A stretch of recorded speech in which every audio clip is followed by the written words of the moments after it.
What's going on, ladies and jerks? We're back again in my filthy garage to take another step towards the finish line on our 1928 Model A two-door sedan build. So stick around, we'll see if we can learn something. Don't forget to hit the like button. Leave a comment down below if you would. That'd be amazing. It actually helps the YouTube algorithm quite a bit. You have a question or a comment, drop it down below. And subscribe if you would as well. Alright, these are the front forks for the Model A. If you're not familiar with this build, you should check out video number 1 in this playlist. That was an introduction to this build, 1928 Model A two-door sedan, blah blah blah, yada yada. Last time I told you guys the next thing I had to do was cap these frame rails off, and this is what I've done on one of them. I'm going to show you how I did that. Just to recap quickly, everything in this frame is 3/16. The drawn over mandrel tubing, both outside walls, as well as the top cap and the bottom cap, everything is 3/16. We need this to be very, very strong. Once again, the tips taper to a 1 inch at the front. You can see, turned out pretty dang nice. Looks great. So let's get rid of this one. We'll turn our attention to how I capped this one. One thing that's important to note on these is that one side of these frame rails is flat.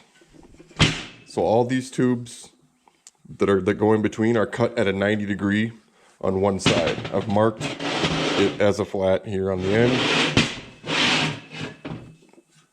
The taper is on the top, okay? So if we put this on a flat surface, the bottom's going to be true, 90 or a true, and the top is going to slope in to meet the front because I need these to taper. The pieces, the top and the bottom pieces, I've already cut. They're here. They are 3/16, like I said. I marked them both, one bottom, one top. We're going to go with the top first. So get rid of this one. As you can see by looking at it, maybe you can't. One side is true, a true 90 from the end of the sheet. The other tapers in. So we want to keep track of which side is the flat on our frame and which side is the taper. I'm going to put the flat. First things first. Let's get this situated. Get my voice moved a little bit. Get this situated here. Turn on our welder.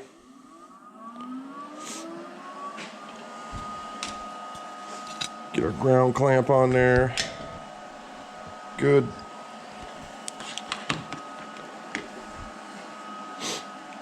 One thing that's going to help me a lot is if I just tack this to the table, so I'm doing that. Let's take our top piece here. Again, we're going to make sure the side that's a 90 to the end, the flat portion, is on this side of the frame because this is the flat. And I'm going to come in here. Probably can't see, but I've marked it here where I want to start this. We're going to take our piece of scrap, or our piece of cap, rather. We're going to lay it in here, and we're going to lift it up so that we're slightly overlapping. I should probably start there. We want this to be a little wider than the inside diameter of the rail. Why is that important? If we don't make that cap a little bit wider, and if it falls in between here on the ledges, it's going to be an absolute nightmare to get this plate put into position. It'll be sinking down in between here, like this type of deal. And then we'll have to deal with, oh man, we need to come way, way up. So, tip number 1, you want this to be wider than the top surface of the plate by just a little bit, so that we have an easier time,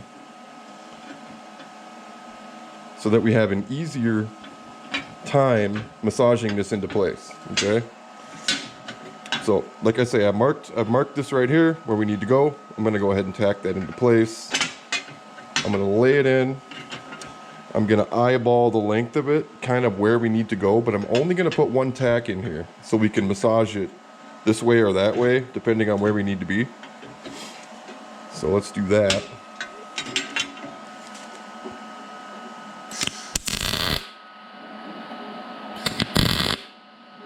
My camera's definitely gonna tweak out when we're doing that. Better put a hot one in there. Okay. Now, you can see we're pretty well centered in there, laying on the top surface of the frame rail. So now we can kind of start walking this down and eyeballing it. And then we're gonna come in with some clamps. We're gonna come in here and we're gonna clamp this down, and we're gonna be tacking between here, between the circles on the top surface. We're gonna walk this all the way down, and we're gonna wrap around the front with the cap. And we're just gonna do this very methodically with a series of clamps, and we're just gonna do what we can to get this as centered as we need to. If we get to any point and we really need to get in here and kind of pry it over or back the other way, we'll do that, and we'll just work our way down, alternating. We're walking our clamps really all the way down the frame rails, and you'll see kind of how I do that. All right, one way we can make sure we get this set in here correctly with just the one tack is we can take a square and we can clamp it to the edge of the frame here on the flat side. Ideally, you'd want this clamped in this way, but we can get it very, very close and we can walk it in. We just take this T-square and clamp it in against the frame here. We take a look in here and see what our gap is. Obviously this is not going to be exact because I can wobble this pretty good, but this will kind of give us an eyeball on the flat edge of kind of where we need to be. We can take another piece. We can take another piece of 3/16. We can set that in there between the, and we can see that this cap needs to go to the right because the gap is too large. Ideally, it should be sitting right against that T-square with a 3/16 spacer in there. So I'll get that dialed in.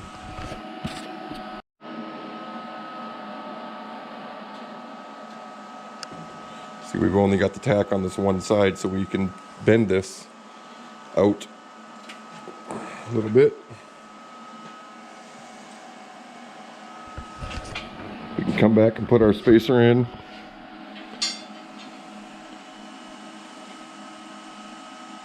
It's pretty close. Our 3/16 spacer. This is not exact science here. I don't have a fixture table here to do much with. But you can see we've got our little gap we need in there. And with that we can tack this other side, which is going to help us tremendously.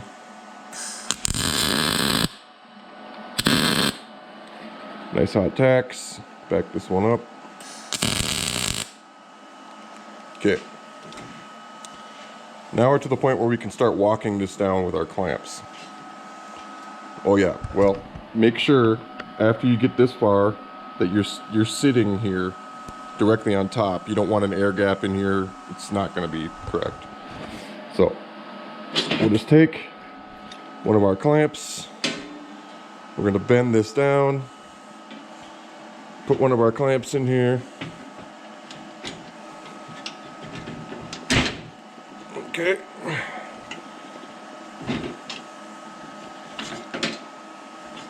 Just going to clamp directly over one of these cross holes in the frame. Looks good. I'm just going to look this way, make sure we're all the way down. That looks good. Remember, we're tacking between these holes is our target. So when you get this in and you're flush with the top, that's when we're going to put our tacks in.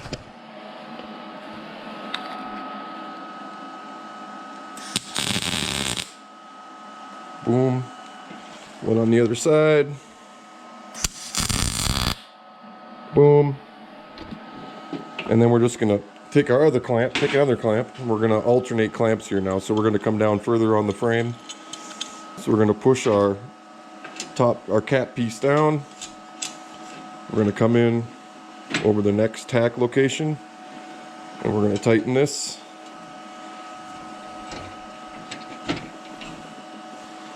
It's moving quite a bit toward me.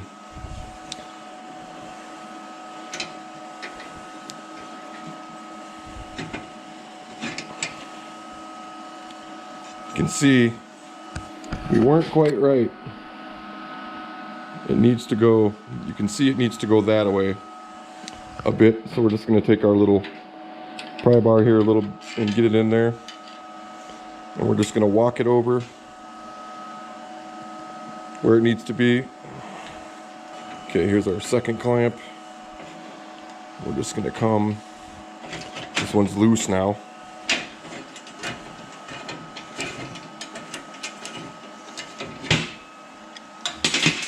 So I guess we'll take that one out. Move this over our new clamp area. Yay! When you're trying to film everything, nothing works out correctly. It's always the way it goes.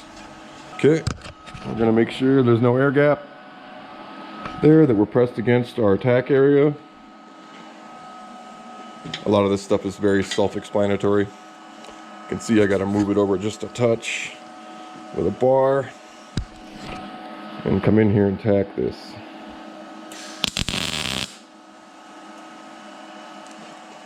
I'm gonna drop one on the other side. Okay. Now we're good. Come in with another clamp. And I'm not gonna suffer you through all the close-ups. So I'm just going to take this camera and I'm going to set it on the table here so you can watch what's happening. And I'll fast forward through. When we get to the nose, then I'll come back to a POV cam.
Okay, now we've gotten to the nose.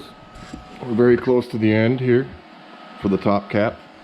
You can see down, we're very, very even. Sorry, scraping my tripod against the frame here. Now we're just going to come in with a series of clamps, very slow increments, and wrap this around. At the end, whatever little tip, like there might be an inch that we can't really clamp or can't really get to, we're just going to tap that in with a hammer. We're going to bring that in and tack it in shorter increments, going all the way down until we come to the end of the tube. Then we're going to flip this over and do the other side.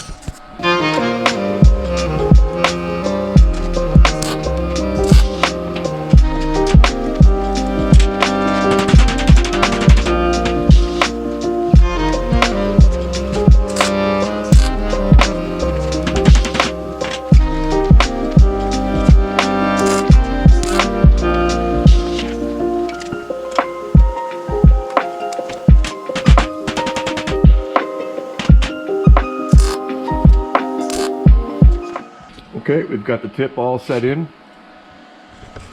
Dark on that side. We've got the tip all set in. We're going to flip this over and cap the bottom. All right, I've got the tacks broken, and I've got our fork flipped over. A couple things I need to do for stability first is, you can see this thing's rocking back and forth like crazy, so I need to stabilize this. I'm going to leave this belly against the table, attach my ground here, and I'm going to come in and I'm just going to tack weld right here. That was an ugly tack. And then I'm going to come in with a piece of whatever, scrap or whatever, and I'm going to just get it shoved in there so that we have something to keep this from rocking back and forth. Okay, that'll work. I'm gonna take our cap for the bottom. Again, remember there is a flat side to this frame and a sloped side. The flat side is now this way, so we need to take our piece with where the 90 is here, right? We need to flip it and come in here. This side is a little easier, and it's also a little harder. The easy thing is, we know our flat side is here, right? We got a flat side of our cap, right? So we can come in and we can see right away, oh poop, we're way off, right? We can obviously then see, hey, let's line up the flat side with the flat side of the frame. That makes our lives a little bit easier. Inversely, we got a huge space in between the frame and the cap that we need to compensate for. So I'm going to get this tacked in. I'm going to set this camera on the table, and you can watch me go to work.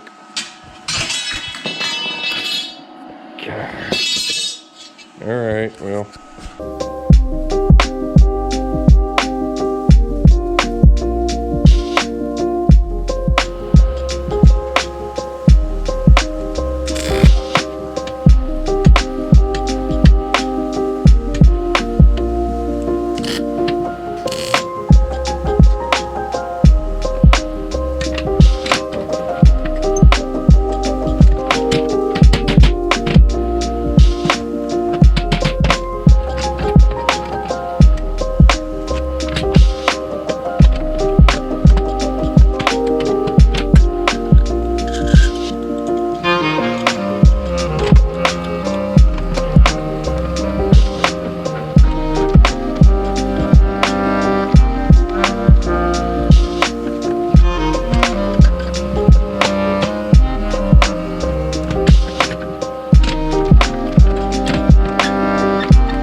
And of course we broke our tack here, so we just start all over.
As you probably do deduce from the last clip, capping the underside of the frame rails is a little more challenging than doing the top side, which I fully expected. Also, working with 3/16 thickness material is always a little bit more of a challenge versus 1/8. It's very stout, very strong. But again, I needed everything to be 3/16. I need these front forks to be strong, so that's what I chose. Came up to the end here, and you can see that I've intentionally cut, maybe you can see, I've intentionally left about a 1/2 inch extra of material on the bottom rail just so I can come in and just to make sure I didn't have a gap. If you did have a gap, you came to this point, you could always just pop a little piece of material in there and weld it. It's not a huge deal. At the end of these frames, there's not a whole lot that needs to be super strong for it to be effective. So you can see, maybe you can't, I hope you can see, I have to cut about a 1/2 inch off the end of this, hammer this down, and then weld the seam across the front. So I'm going to do that now.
So as you can see, we've got her all welded in and boxed. Looks really, really good. Everything is straight. The next step after this, after the capping of the top and the bottom, is we need to weld this together. We can finish weld this, and then after that we'll have to do some grinding to smooth everything out. So we need to weld this seam first. Pardon me.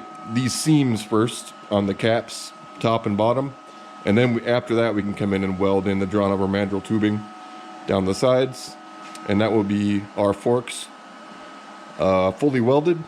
And like I said, we come through with a DA or whatnot. If you're going to grind on these, I highly recommend you use no more than about an 80 grit, because what's going to happen is you're going to leave a buttload of grind marks in these that you're going to have to work out later on with whatever DA or grinder or sander or whatever you have. And I wouldn't grind on these now too much, because you're going to have to delete a lot of grind marks. Alright, we got the front frame forks. It's a little loud in here. We got the front frame forks on the jig table. I'm going to go ahead and weld them up. I'm going to set my welder. Going to do an outside corner, right? So we can't run too hot. I'm going to turn this down, bring this down to about 18 for the voltage, and then I'm going to really lower my wire speed. I'm going to burn it in nice and slow, and then I'll do a little pass on it, and we'll check the color of the steel, make sure that it's nice and hot. It should be 18 volts and 250 on my wire.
Okay, that looks plenty hot.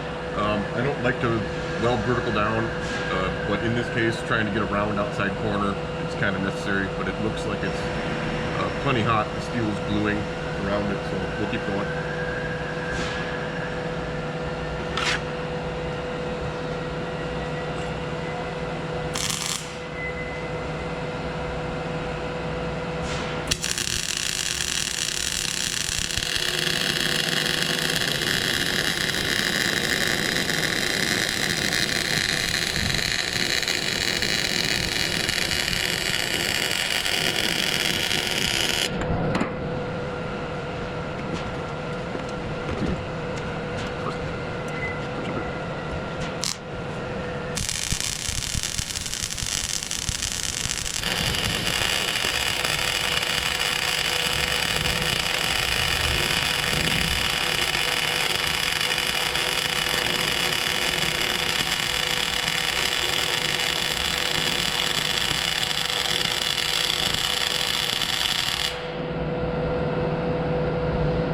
Come on, you fucker.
Boy, this machine is not happy right now. I don't know what's going on.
There, I got all 4 channels welded down each side.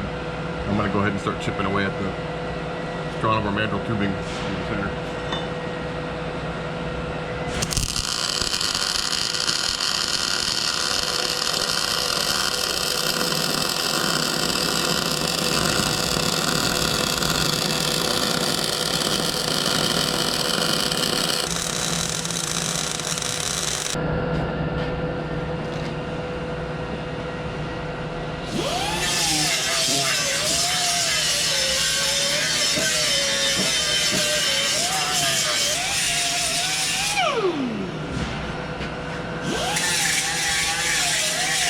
There's one welded and partially ground. And we gotta do the whole thing over, and it's a lot of welding, so we better get to it. All right, well, that was a lot of welding. Got them roughed in pretty good. Ground, you know, kind of semi to get them semi into shape. Gonna have to come inside here with a lot, and then I'll probably run a reamer through here after I get everything kind of rounded off. As you can see, warpage stayed under control, which that's good. And the next video is going to be all about centering this rear axle into the frame. We're going to center this up. We're going to find our ride height, and I'll tell you how to do that. You have to know your wheel tire combo, what the overall diameter of your wheel tire combo is going to be in the rear to get this into place. And then we need to alter these axle brackets. This, again, as I showed you in the last video, is a combo 4-link. These go upside down like this underneath the axle. This is a 4-link that goes forward to the vehicle on here, and the back side is a coilover shock mount. We need to alter this because this is for a 3-inch overall outer diameter axle. We have a 3 1/4. Our 8.8 Ford axle is a 3 1/4. I'm sorry, yep, 3 1/4 outer diameter. So we need to alter this bracket. We need to weld it up on the axle so we can take a step ahead further in that regard. We are also going to be putting some absorbers in here, some rubber, reinforced rubber between here. We're going to drill this through, and we're going to bolt it to make our body mounts permanent in the rear. And we'll be doing all that next time on this channel in the part 3 of this build. So I hope you guys enjoyed this content. If you have any questions, pop them down below. Of course, as always, I do appreciate that you subscribe and like and subscribe. It helps this channel more than you guys know. When the YouTube algorithm sees that people are commenting and sees that they're liking and subscribing, it pushes the video out way more than it normally would. So if you guys would do me a massive favor, if you're going to follow this build, go ahead and hit the like, subscribe, and drop a comment down below. And we'll see you next time here on Wrench Sense.